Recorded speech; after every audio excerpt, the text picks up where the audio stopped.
kasama nyo, Anis. Nandito tayo ngayon sa Kabading kung saan matatagpuan ang Antipolo Skate Park.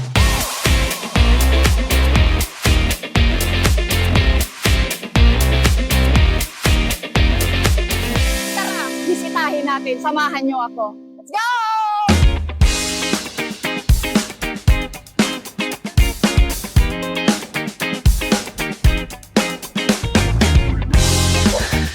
Di na kami guys, malapit na kami, halos malapit na kami. Siguro naglakad kami 5 to 10 minutes. Medyo malayo sa looban.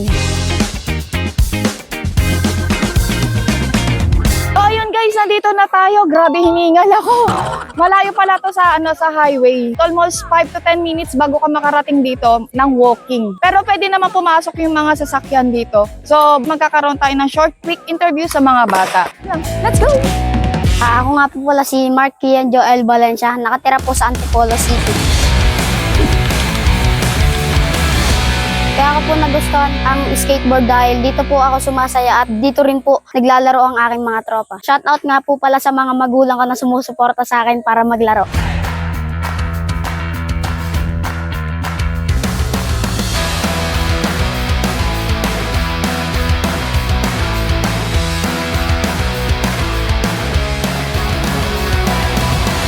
Ano pangalan?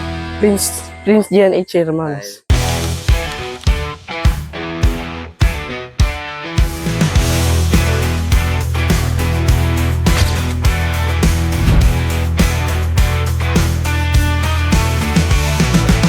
My name is Ronald Pinoy. Admin po ako dito sa Antipolo Skate Park. Nagsimula ang skate park last year, that is May 10, 2025.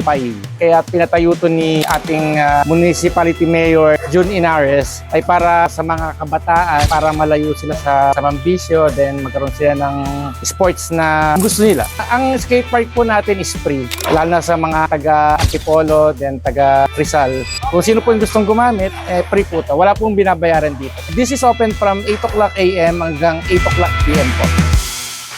Please follow, like, and share para updated ka sa chika, luto, at gala serye ko. See you next live! Babush!